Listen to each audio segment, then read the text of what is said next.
पर्यावरण के मुद्दे पर विश्व के सभी राष्ट्रों का एकजुट होने का प्रयास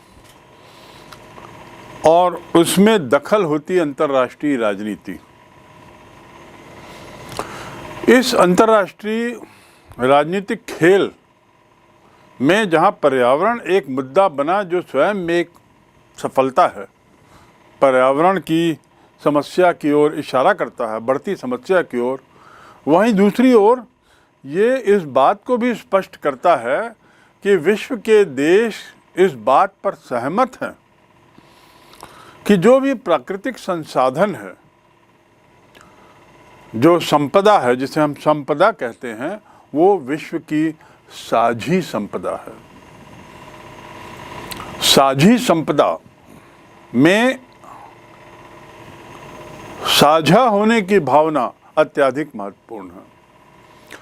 ऐसी संपदा कौन सी है जिस पर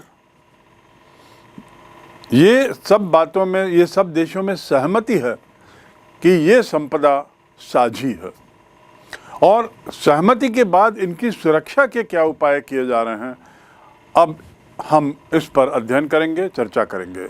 तो हमारा विषय है विश्व की साझी संपदा की सुरक्षा। साझी संपदा से हमारा तात्पर्य है कि वो किसी एक का नहीं, वो संपदा किसी एक व्यक्ति की नहीं, किसी एक समुदाय की नहीं, बल्कि पूरे विश्व की है। एक हम उदाहरण लें, संयुक्त परिवार।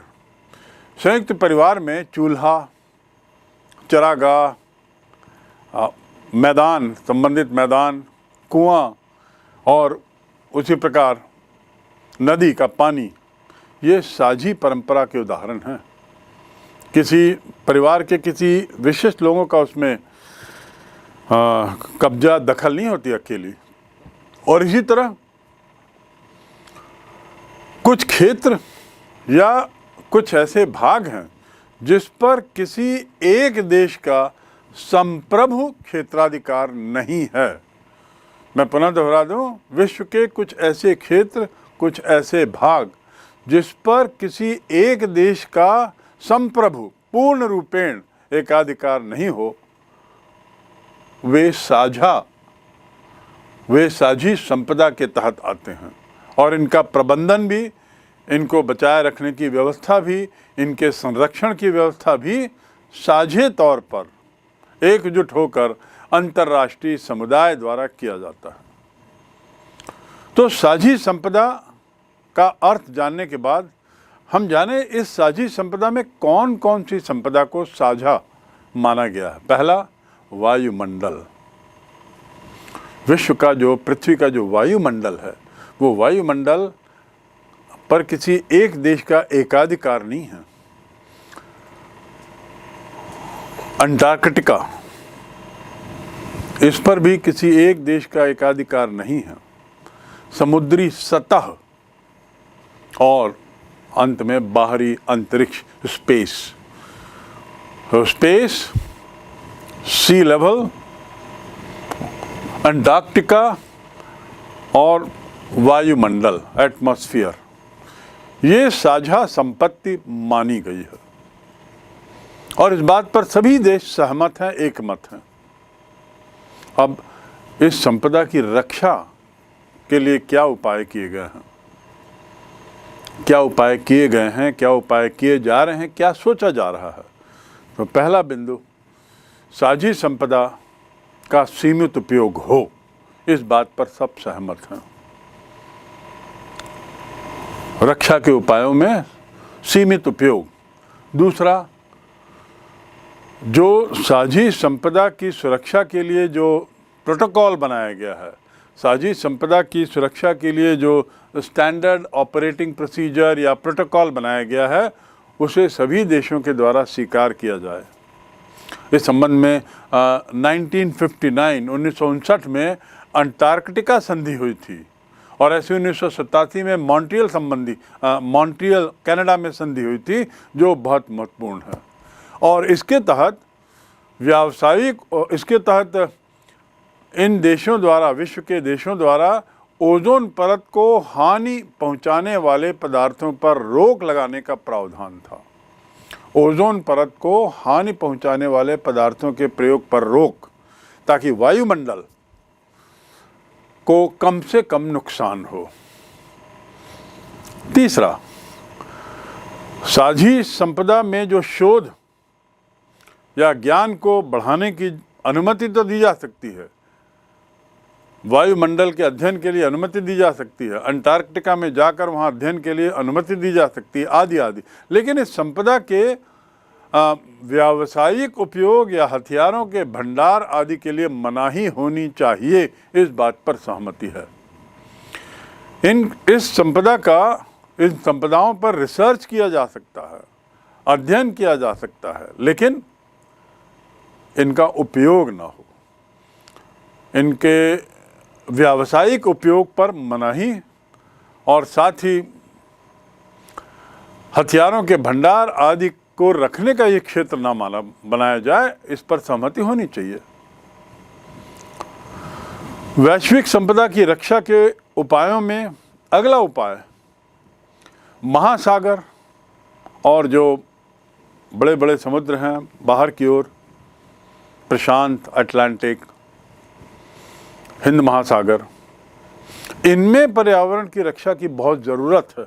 इस पे हमें सबको सहमत होना चाहिए। और इस संबंध में 1982 में जो विश्व समुद्री संधि हुई थी, उस संधि के तहत अन्य बातें तो हुई, पर इन क्षेत्रों के प्रदूषण पर, महासागरों के प्रदूषण पर, महासागर के अंदर और ऊपर के प्रदूषण पर रोक लगाए जाने की बात कही गई थी। पांचवा बिंदु, साझी संपदा के संरक्षण के लिए बहुत जरूरी है कि विकसित देश इस संबंध में उचित तकनीक का विकास करें। विकसित देश इस संबंध में उचित तकनीक का विकास करें और इस तकनीक को आसान शर्तों पर जरूरतमंद देशों को उपलब्ध कराएं। विकासशील देशों को, अन्य देशों को आसान शर्तों पर, अर्थात यदि उसे खरीदना है तो उचित कीमत हो, यदि विकासशील देशों को इसे किराए पर लेना है तो उचित दर पे हो, उचित शर्तें हों, ताकि विकासशील देश भी विकसित देशों द्वारा डेवलप की गई इन तकनीकी जानकारियों को, इन तकनीकी सामानों का उपयोग पर्यावरण के प्रदूषण को रोकने में उसको कर सकें। तो ये बातें जरूरी हैं। वैश्विक संपदा की रक्षा साझे तरीके से करने के लिए इन बातों पर ध्यान देना जरूरी होगा। विश्व की जो साझी संपदा है, ये क्या क्या है, कितनी इस पे सहमति है, इनकी रक्षा के लिए क्या किया जाना चाहिए। इसके बाद आते हैं हम अलग अलग जिम्मेदारियां। संपदा तो साझी है, लेकिन जिम्मेदारियां अलग अलग हैं। क्या मायने हैं इसके? विकासशील देश बनाम विकसित देश, जहां विकासशील देश पहले विकसित होना चाहते हैं, वहीं विकसित देश अपनी जो स्थिति है, आर्थिक स्थिति, उसको और ऊपर बढ़ाना चाहते हैं। और इस प्रकार इस ऐसी स्थिति में पर्यावरण पर दोनों तरह के देशों का, एक तरीके से पर्यावरण को दूषित करने में दोनों तरह के देशों का योगदान है। लेकिन जहां विकासशील देशों ने विकसित देशों को बाध्य करने का प्रयास किया है, विकास को उनके थामने का प्रयास किया है, रोकने का प्रयास किया है, वहीं विकसित देश कतई नहीं चाहते विकासशील देश भी विकसित देशों की श्रेणी में आए। और उनका कहना होता है कि जो भी प्रयास होंगे वो प्रयास सभी देशों पर समान रूप से लागू हो, लेकिन ऐसा संभव नहीं है। इसीलिए अलग अलग तरीके की जिम्मेदारियों की ज़रूरत है, जिम्मेदारियां निभाने की ज़रूरत है। मैंने जैसे पहले बताया कि पर्यावरण संरक्षण के मामले को लेकर उत्तरी गोलार्ध और दक्षिणी गोलार्ध के रवैये में बड़ा अंतर है, और उसका कारण केवल यही है कि उत्तरी गोलार्ध के अधिकतर देश विकसित हैं, दक्षिणी गोलार्ध के देश विकासशील हैं या निर्धन हैं। उत्तर के विकसित देश पर्यावरण के मामले में उसी रूप में चर्चा करना चाहते हैं जिस दिशा में पर्यावरण आज मौजूद है। उनका मानना होता है कि हर देश की जिम्मेदारी बराबर है, जबकि दक्षिण के देशों का तर्क ये रहता है कि विश्व में पारिस्थितिकी के नुकसान ज़्यादा से ज़्यादा विकसित देशों ने दिया है। विकसित देशों के औद्योगिक विकास ने पर्यावरण को ज़्यादा प्रदूषित किया है, और ये बात भी सही है कि जो भी पर्यावरण को नुकसान हुआ है उसमें ज़्यादा योगदान तथाकथित आर्थिक विकास करने वाले देशों का है। तो यदि विकसित देशों ने पर्यावरण को नुकसान ज़्यादा पहुंचाया हो तो उसकी भरपाई करने की ज़्यादा जिम्मेदारी भी उनकी है। तो विकसित देश एक और जहां बराबर की जिम्मेदारी की बात करते हैं, वहीं विकासशील देश उनका रवैया कुछ और ही है। और इस प्रकार हम देखते हैं कि विश्व की साझी संपदा के मामले में अलग अलग जिम्मेदारियों की बात हो रही है। यदि विश्व का तापमान 2 डिग्री गिराने की बात हुई है या होती है, तो वो 2 डिग्री तापमान गिराने के लिए विकासशील देशों को बहुत ज़्यादा कीमत चुकानी पड़ेगी। उनका आर्थिक विकास एक तरीके से रुक जाएगा, और यही विकसित देश चाहते हैं। तो पर्यावरण के नाम पर विकसित देश विकासशील देशों के विकसित होने की प्रक्रिया में बाधक बन रहे हैं। तो आपको ये बिंदु बहुत अच्छी तरह समझना होगा कि दोनों के रवैये में अंतर, और वो अंतर का कारण, और ये उत्तरी गोलार्ध बनाम दक्षिणी गोलार्ध झगड़ा हो गया है। और यहाँ देख लीजिए, उसी बात को पूरा वैसा ही यथावत लिखा गया है ताकि आपके मन में स्पष्ट ये बैठ जाए कि क्या है। उत्तर के विकसित देश पर्यावरण के मामले में उसी रूप में चर्चा जिस दिशा में पर्यावरण मौजूद है। ये किसी हद तक सही भी है कि विकसित देश अपना पूर्ण औद्योगिक विकास तो कर चुके हैं, जबकि अविकसित देश या विकासशील देशों के औद्योगिकरण की प्रक्रिया भी बड़ी लंबी चलनी है। वो औद्योगिकरण की प्रक्रिया में या तो अभी तक घुसे ही नहीं हैं, और या आ गए हैं तो उससे गुजर रहे हैं। 1992 में जो पृथ्वी सम्मेलन हुआ था, उसमें विकासशील देशों के स्तर को मान लिया गया था कि इसे साझी परंतु अलग अलग जिम्मेदारियों वाले सिद्धांत के तहत पर्यावरण की समस्या को सुलझाया जाए। ये एक बहुत बड़ी बात थी। 92 का सम्मेलन, इसमें ये बात को स्वीकार किया कि अलग अलग जिम्मेदारियां हैं।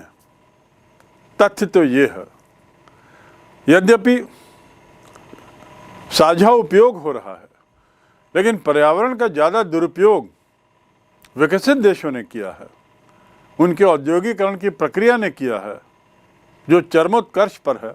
तो इसलिए उनकी जिम्मेदारी अलग होगी और विकासशील देशों की, निर्धन देशों की जिम्मेदारी अलग होगी। इस पर सहमति बनती है 1992 में, जिसे हम कह सकते हैं साझी परंतु अलग अलग जिम्मेदारियों का सिद्धांत। इस प्रकार अंतर्राष्ट्रीय पर्यावरण कानून के निर्माण, प्रयोग और व्याख्या में विकासशील देशों की विशिष्ट ज़रूरतों को अब ध्यान में रखा जा रहा है। विकासशील देशों की जो खास आवश्यकताएं हैं कानून के मामले में, प्रयोग के मामले में और उसकी व्याख्या के मामले में, तो विकासशील देशों को एक खास दर्जा दिया गया है।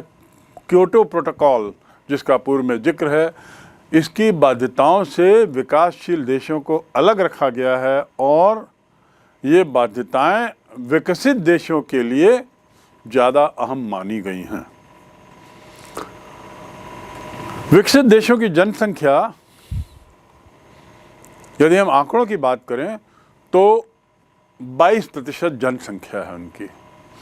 उत्तरी गोलार्ध में जो विकसित देश हैं 22% दुनिया की वो जनसंख्या है। ये 22% लोग मोटे तौर पर 88% प्राकृतिक संसाधन और 73% ऊर्जा रखते हैं। आप सोच लीजिए कितना इम्बैलेंस्ड, असंतुलित जनसंख्या बनाम संसाधनों, संपदा का रेशियो है। 22% जनसंख्या के पास 85% आय का नियंत्रण है। विश्व की आय का 85% आय का नियंत्रण है। 88% प्राकृतिक संसाधनों पर उसका नियंत्रण है।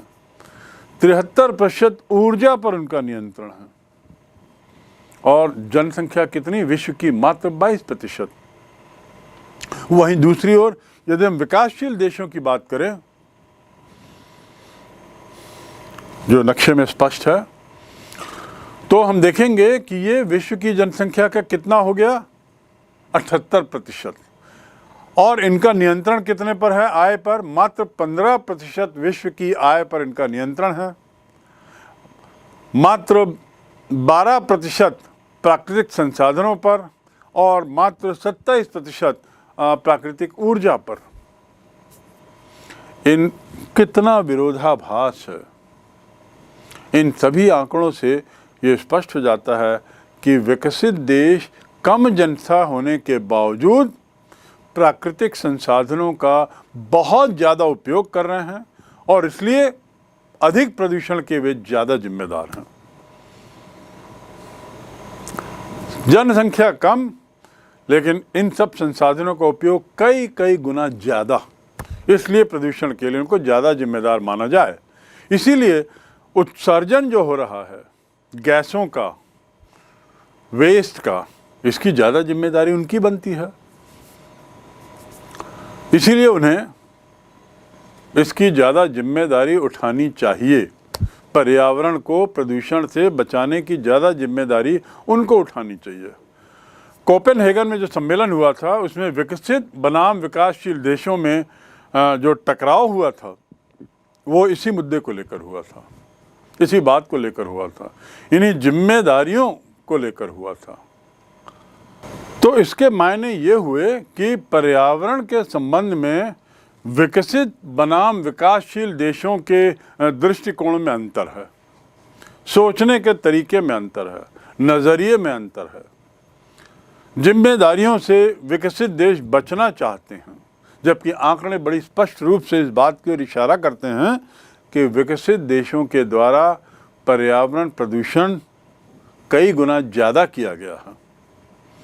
ये समझने की बात है कि पर्यावरण की समस्या एक वैश्विक समस्या है।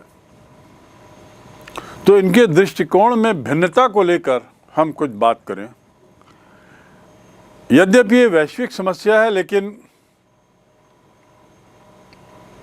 विकसित बनाम विकासशील देशों के बीच में मतभेद भी उतने गहरा गए।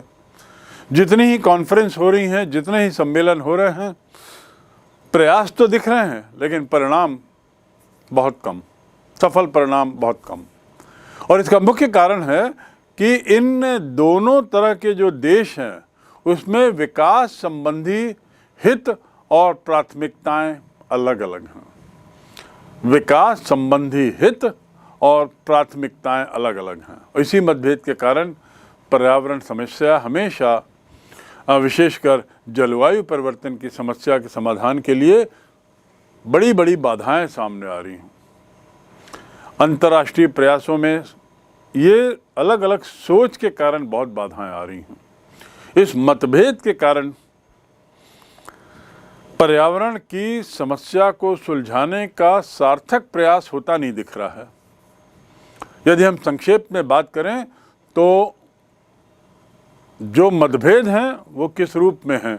तो पहला मतभेद कि पर्यावरण प्रदूषण की ऐतिहासिक जिम्मेदारी, पर्यावरण प्रदूषण की ऐतिहासिक जिम्मेदारी किन की है? ऐतिहासिक जिम्मेदारी अर्थात गत 300, 200, 300 वर्षों का यदि इतिहास खंगाला जाए और बढ़ते हुए प्रदूषण के दर का अध्ययन किया जाए तो क्या निष्कर्ष निकलता है? इस मामले में विकासशील देशों का मानना है कि पर्यावरण प्रदूषण और जलवायु परिवर्तन की जो आज की जो समस्या है, आज की जो विश्व के सामने चुनौती है, उसके लिए मुख्य रूप से विकसित देश जिम्मेदार हैं। वही उन्हें ही उत्तरदायी माना जाए, क्योंकि उन्होंने अपने इस विकास की दौड़ में, अपने इस विकास की यात्रा में प्राकृतिक संसाधनों का बहुत दोहन किया, जरूरत से ज़्यादा दोहन किया। संयुक्त राष्ट्र संघ द्वारा भी जलवायु परिवर्तन के संबंध में इस दृष्टिकोण को स्वीकार किया गया है। संयुक्त राष्ट्र संघ में 192 देश हैं।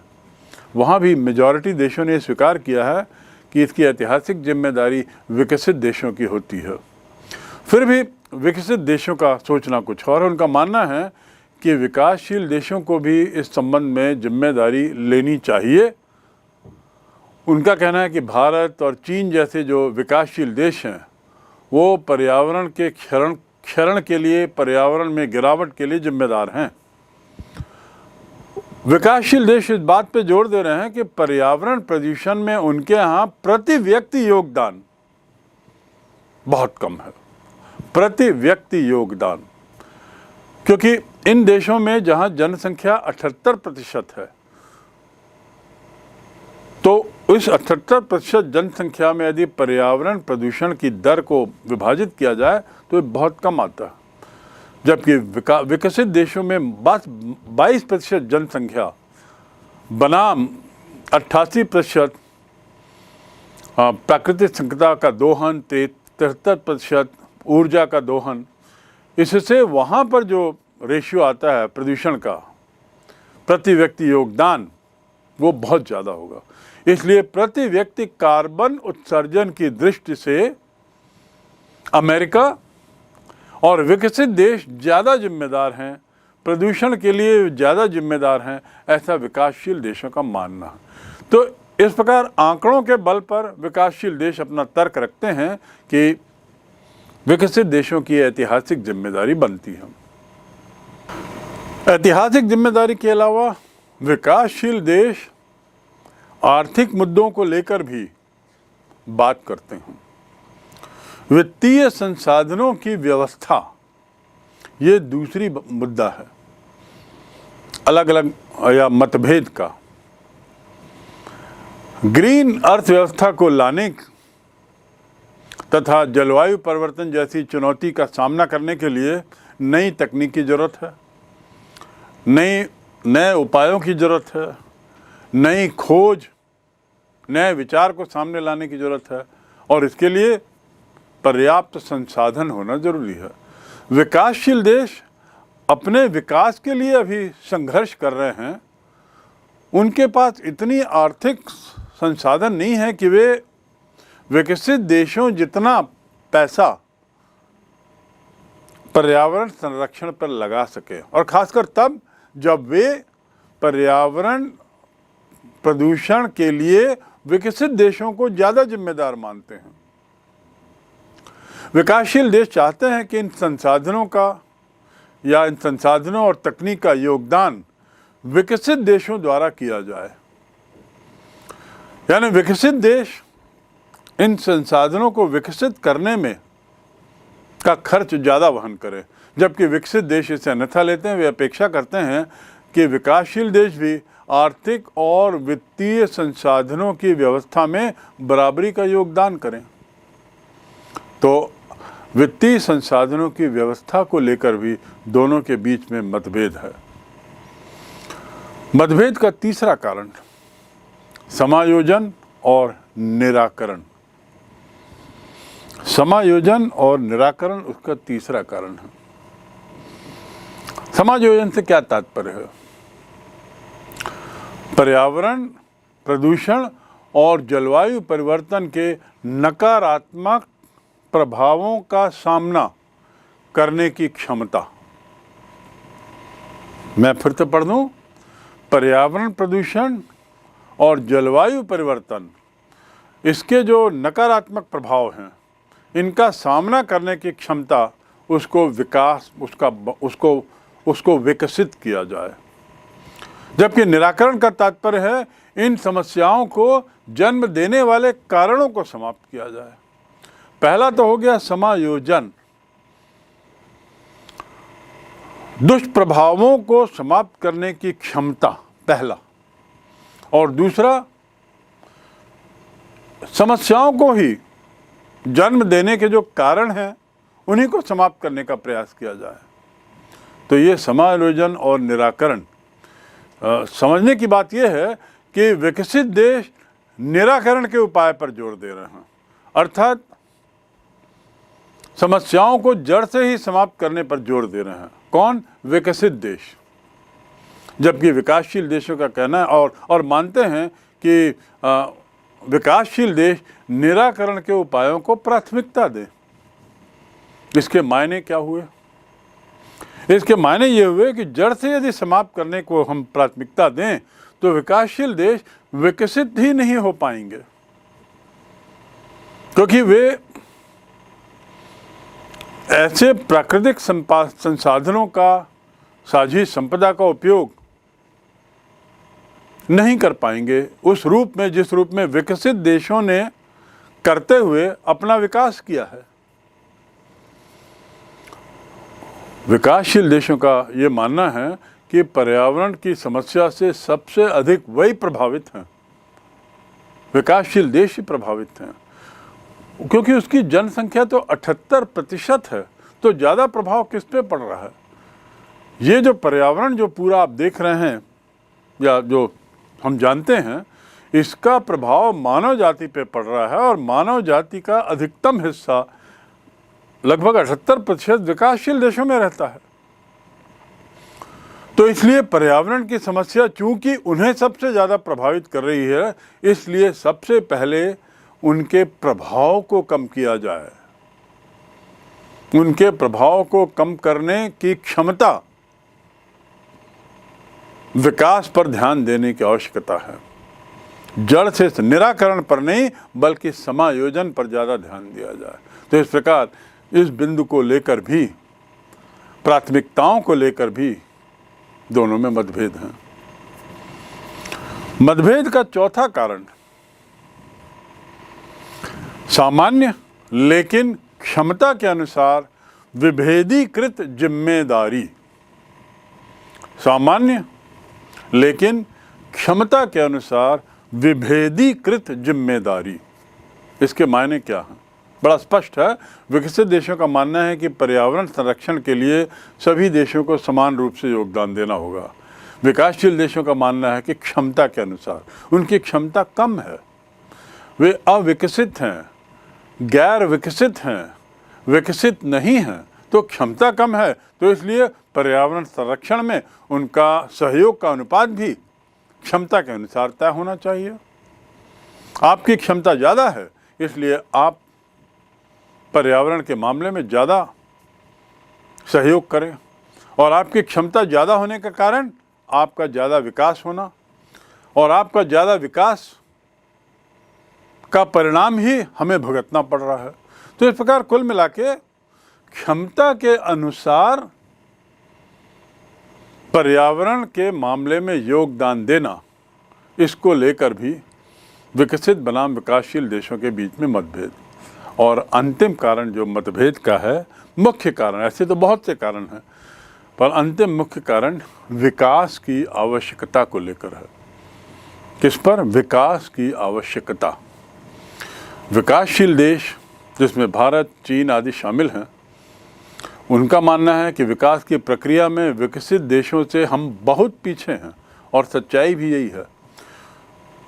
वे लोग महाशक्ति हैं, हम लोग अभी उनसे कोसों दूर हैं। चाहे हम विकसित देशों में England, France, Germany, Italy, America, Australia, इनकी बात करें तो इनकी तुलना में तो हम बहुत पीछे हैं। रूस। तो विकासशील देशों का कहना है कि विकास की प्रक्रिया में चूंकि हम बहुत पीछे हैं, इसलिए उनकी विकास प्रक्रिया में यदि पर्यावरण प्रतिबंध लगाए जाएं तो हमारी प्रक्रिया, विकसित होने की प्रक्रिया और धीमी पड़ जाएगी और शिथिल पड़ जाएगी। और आप विकसित हैं तो आपके लिए सरल है और अपना विकास का दर बनाए रखना।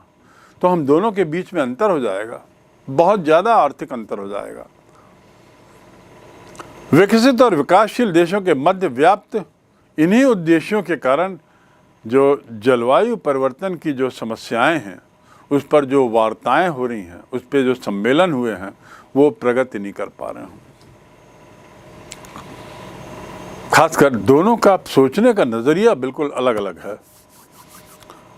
वैसे तो 78% जनता विकासशील देश की है, विश्व का अधिकतर हिस्सा अविकसित है, विकासशील है, गैर विकसित है। उसके बावजूद वो ताकत इनमें नहीं है जिसके बल पर वे विकसित देशों को दबा सकें और उन पर इसकी जिम्मेदारी, पर्यावरण प्रदूषण की जिम्मेदारी डालते हुए समुचित कार्रवाई कर सकें। पर्यावरण संबंधी प्रतिबंध लगाने का खामियाजा विकासशील देशों को भुगतना पड़ेगा और विकसित देश यही चाहते हैं कि इस तरह के प्रतिबंध सभी देशों पर समान स्तर से लगाए जाएं। उन देशों में यदि ये प्रतिबंध लगाया गया जो विकसित देशों की श्रेणी में आते हैं तो कोई विशेष अंतर नहीं पड़ेगा, पर विकासशील देशों की तो जो विकास की जो यात्रा है वो तो थम सी जाएगी।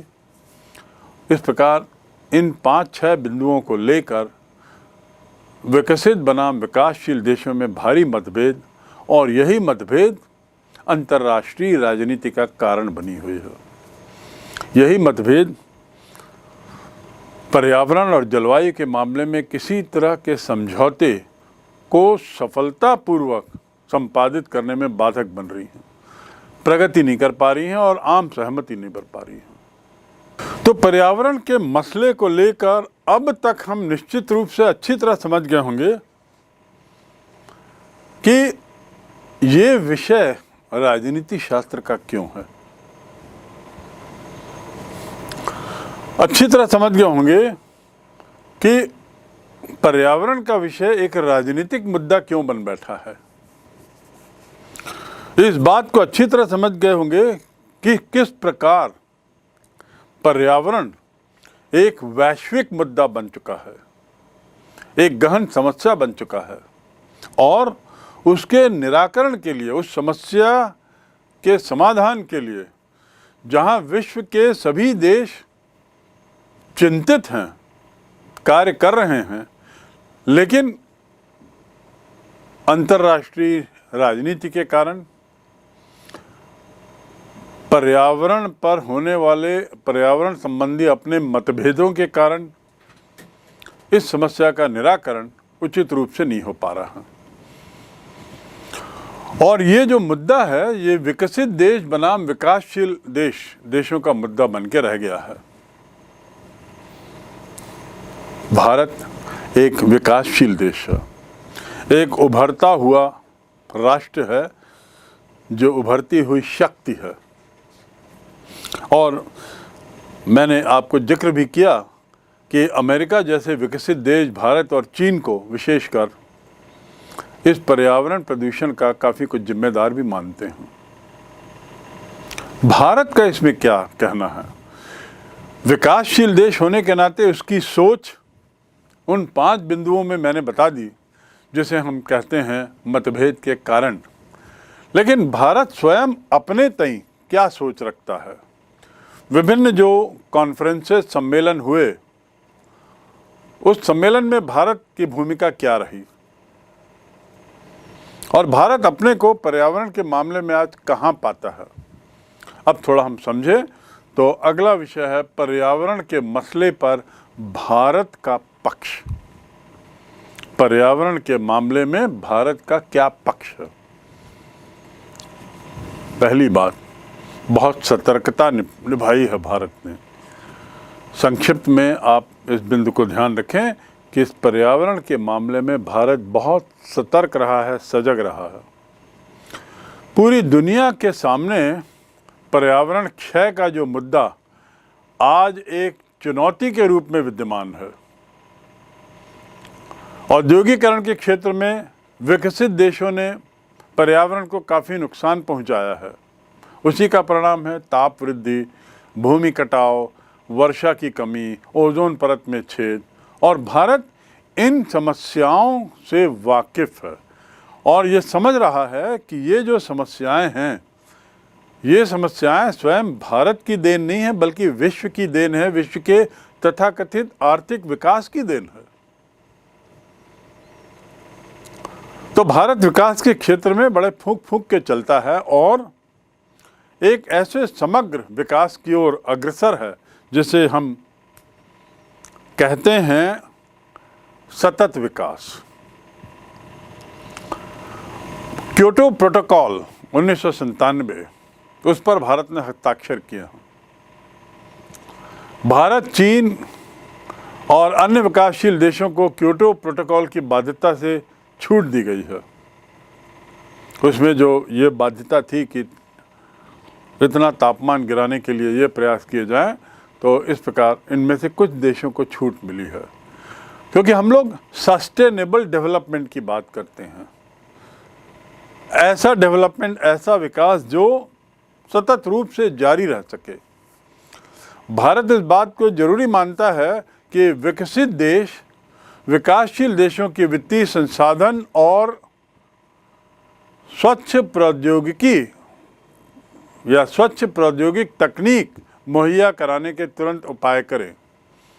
तो इस मामले में वो विकसित देशों को जिम्मेदार मानता है और उसका कहना है कि ऐसा करने से विकासशील देश framework convention on climate change की जो वर्तमान मौजूदा धाराएं हैं, वर्तमान जो प्रतिबद्धताएं हैं, framework convention on climate change, इस पर जो समझौता हुआ है, उसके जो विभिन्न बिंदु हैं, उसकी प्रतिबद्धता को पूरा हम तभी कर पाएंगे जब ये तकनीकी जानकारियाँ, तकनीकी सुविधाएं, वित्तीय संसाधन हमें विकसित देश प्रदान करें। SAARC, SAARC, south Asian association for regional conference, 7-8 देशों का जो एक प्लेटफॉर्म है, जिसे हिंदी में दक्षेस भी कहते हैं। सौभाग्य से सार्क के सभी देश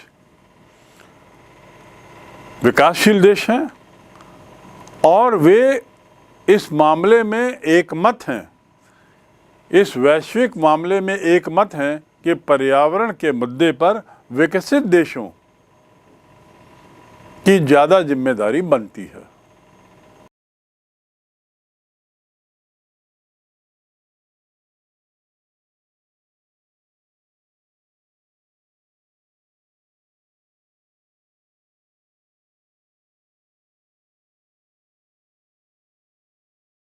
वैश्विक संपदा को यदि हम अंतर्राष्ट्रीय राजनीति के परिप्रेक्ष्य में देखें तो शीत युद्ध काल जो था 1945-1990 का काल, जब सोवियत संघ और अमेरिका, इन दो खेमों के बीच में पूरा विश्व लगभग बढ़ चुका था, तो वैश्विक संपदा के सुरक्षा के सवाल पर अंतर्राष्ट्रीय एकजुटता, अंतर्राष्ट्रीय सहयोग कायम रखना बड़ा कठिन हो गया था, क्योंकि वो दो खेमे के रूप में देखते थे एक दूसरे को दो खेमों के रूप में बात करते थे और विरोधी मानते हुए। इसके बावजूद इतनी तरह की संधियों का होना एक अच्छा कदम माना जा सकता है।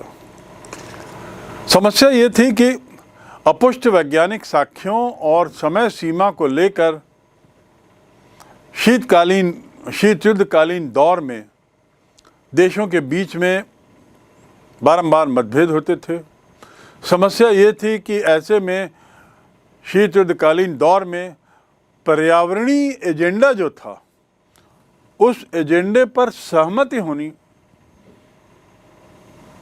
होने में बड़ी कठिनाइयाँ थी, क्योंकि दोनों अपने को एक दूसरे के विरोधी के रूप में ही देखते विरोधी के रूप में तो देखते ही थे, साथ ही साथ विकसित देश बनाम विकासशील देश का एजेंडा भी चल रहा था। और ऐसी स्थिति में सर्वमान्य पर्यावरणीय एजेंडा पर सहमति बनना अत्यधिक कठिन था।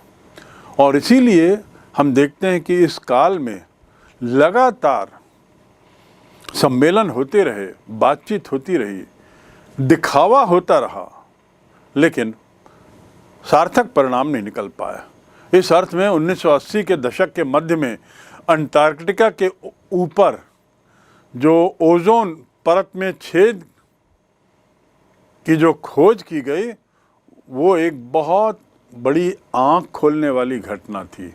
और उसके बाद हम देखते हैं 82 का सम्मेलन, 92 का सम्मेलन और अन्य सार्थक प्रयास। तो एक घटना ने इनको ज़्यादा जागरूक किया, और वो क्या था? अंटार्कटिका के ऊपर ओजोन में छिद्र। दूसरे शब्दों में हम कह सकते हैं कि पर्यावरण पर मतभेद का एक कारण शीत युद्ध भी था। शीत युद्ध वह काल जब अविश्वास अपनी चरम सीमा पर, सैनिक संधियों का काल, नाटो बनाम सीटो, सेंटो, वॉर्सो पैक्ट और न जाने क्या क्या, बाहरी अंतरिक्ष प्रबंधन में भी उत्तरी गोलार्ध और दक्षिणी गोलार्ध के बीच जो बहुत बड़ा अंतर था, बहुत बड़ी जो असमानता है, वो भी इसका कारण बनी। धरती के वायुमंडल और समुद्री सतह के समान यहाँ भी महत्वपूर्ण मसला प्रौद्योगिकी का था और औद्योगिक विकास का, और इसीलिए समस्या का निराकरण नहीं हो पा रहा। अंतिम बात जो है जिसके कारण पर्यावरण की समस्या दिनों दिन उलझती जा रही है कि बाहरी अंतरिक्ष में जो दोहन कार्य हो रहे हैं, उसके फायदे ना तो मौजूदा पीढ़ी में सबके लिए बराबर हैं और न ही आने वाली पीढ़ियों में सबके लिए बराबर होंगे। परिणाम क्या हो रहा है कि पर्यावरण को लेकर मतभेद गहराते ही जा रहे हैं। यद्यपि पर्यावरण को लेकर विभिन्न राष्ट्रों में चिंता भी उतनी ही गहराती जा रही है। रियो डी जेनेरो घोषणा पत्र का एक अहम बिंदु ये है कि उसमें जहां टिकाऊ विकास की बात की गई, सस्टेनेबल डेवलपमेंट की बात की गई, सस्टेनेबल डेवलपमेंट के अंतर्राष्ट्रीय प्रयास की बात की गई, वहाँ दूसरी ओर ये भी स्वीकार किया गया कि विकसित देशों की खास जिम्मेदारी है। ये एक बहुत बड़ी सफलता थी, विकसित देशों द्वारा अपनी खास जिम्मेदारी को स्वीकार किया जाना। जलवायु परिवर्तन से संबंधित संयुक्त राष्ट्र संघ के नियमाधार यानी United Nations framework convention on climate change, मैं फिर से पढ़ दूं, United Nations framework convention on climate change, UNFCCC 1992। इसमें भी कहा गया है कि संधि को स्वीकार करने वाले सभी देश अपनी क्षमता के अनुसार पर्यावरण के अपक्षय के हिस्सेदारी के आधार पर साझी पर अलग अलग जिम्मेदारियां निभाते हुए पर्यावरण की सुरक्षा के प्रयास करेंगे। तो इस प्रकार साझी जिम्मेदारी, साझी संपदा में अलग अलग जिम्मेदारियों का जो सिद्धांत था, वो काफ़ी कुछ यहाँ पर स्वीकृत होते नज़र आता है। और ऐसा लगता है कि पर्यावरण को लेकर जो चिंता गहराती जा रही है, उसको लेकर उस बढ़ती चिंता के परिणाम स्वरूप पर्यावरण संबंधी सम्मेलनों की सफलता का दर भी बढ़ रहा है। पर्यावरण के मामले में भारत द्वारा चलाई गई ऑटो फ्यूल पॉलिसी बहुत महत्वपूर्ण है। जो ऊर्जा संरक्षण अधिनियम पारित किया गया है, उसके तहत ऊर्जा के पुनर्विक्रय का कार्यक्रम चल रहा है। ऑटो फ्यूल पॉलिसी में प्राकृतिक गैस और स्वच्छ कोयला, इसके उपयोग की ओर भारत सरकार ने रुझान दिखाया है और इसके ज़्यादा उपयोग के लिए सभी तरह के प्रयास भारत सरकार कर रही है। इस प्रकार भारत ने भी, हम कह सकते हैं, वैश्विक पर्यावरण के मामले में कुछ सार्थक कदम उठाए हैं और सतत रूप से इसके प्रति प्रयासरत है। भारत में पर्यावरण प्रदूषण को खत्म करने के लिए सरकारी स्तर पर क्या क्या कोशिशें हैं, इस पे बहुत संक्षिप्त में एक नज़र डालें। सरकारी कोशिशें, प्राकृतिक गैस आदि के लिए तो प्रयास हो रहे हैं, पर बिंदुवार उन प्रयासों पर एक नज़र डालें। पहली बात तो पर्यावरण की सुरक्षा, और दूसरी बात सुरक्षा के साथ ऊर्जा आदि के अन्य स्रोतों का उपयोग जो कम प्रदूषण पैदा करते हैं। पहला प्रयास जो दिखता है वह है संविधान। संविधान में ही संशोधन किया गया है पर्यावरण के बिंदु को लेकर। दूसरा, प्रदूषण नियंत्रण बोर्ड की स्थापना, पोल्यूशन कंट्रोल बोर्ड, इसकी स्थापना करना। आप देखे होंगे कि सभी गाड़ियों के लिए ये अहम हो गया है कि वे पर्यावरण संबंधी चेक करवाएं, गाड़ी का पोल्यूशन कितना निकलता है, एमिशन कितना होता है, फाउल एमिशन कितना है। ये पोल्यूशन कंट्रोल बोर्ड के तहत होता है और एक ग्रीन कार्ड आपको दिया जाता है यदि आपकी गाड़ी का लेवल एक रेंज के अंदर है तो, पोल्यूशन का लेवल। तो दूसरा कार्य जो किया है वह पोल्यूशन कंट्रोल बोर्ड की स्थापना करना, जिसका कार्य है पोल्यूशन के संबंध में विभिन्न पहलुओं को ध्यान में रखते हुए सुझाव देना। तीसरा, विभिन्न तरह के कानून बनाए जाना। ऐसे बहुत से कानून बनाए गए, जैसा मैंने ये बताया आपको, एमिशन को लेकर ऑटोमोबाइल इंडस्ट्री के संबंध में कुछ कानून हैं। चौथा, पर्यावरण सुरक्षा योजना। पांचवा, वन एवं पर्यावरण मंत्रालय की स्थापना करना, इस उद्देश्य से कि वन की कटाई आदि पर नियंत्रण रखा जाए। छठवां, पर्यावरण सुरक्षा के लिए विभिन्न तरह की संस्थाओं की स्थापना करना।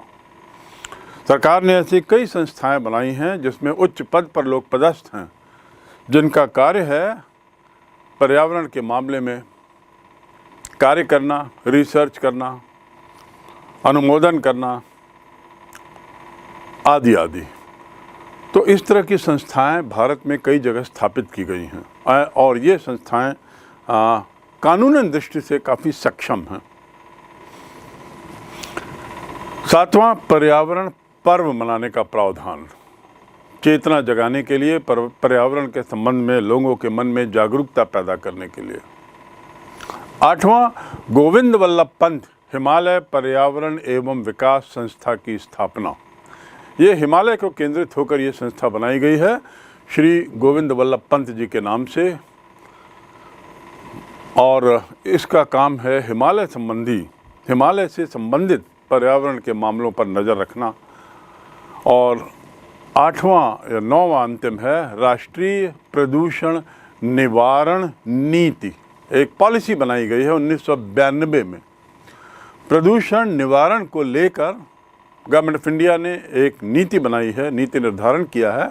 वह नीति निर्धारण इस उद्देश्य से कि जो समस्त कार्य हो रहे हैं वो इस पॉल्यूशन निवारण नीति के दायरे में आए। तो इस प्रकार भारत सरकार द्वारा ये प्रयास किए गए हैं, ये पहल की गई हैं। यहाँ तक तो बात हुई वैश्विक वातावरण में प्रयासों की, भारत के परिप्रेक्ष्य में पर्यावरण को का बैलेंस बनाए रखने के लिए क्या प्रयास किए गए हैं इसकी।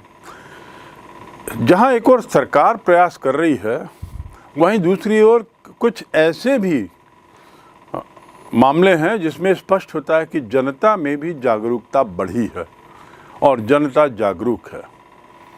इस जनता की जागरूकता का परिणाम ये है कि जनता भी एक तरह का दबाव का कार्य कर रही है शासन पर, सरकार पर, लोगों पर।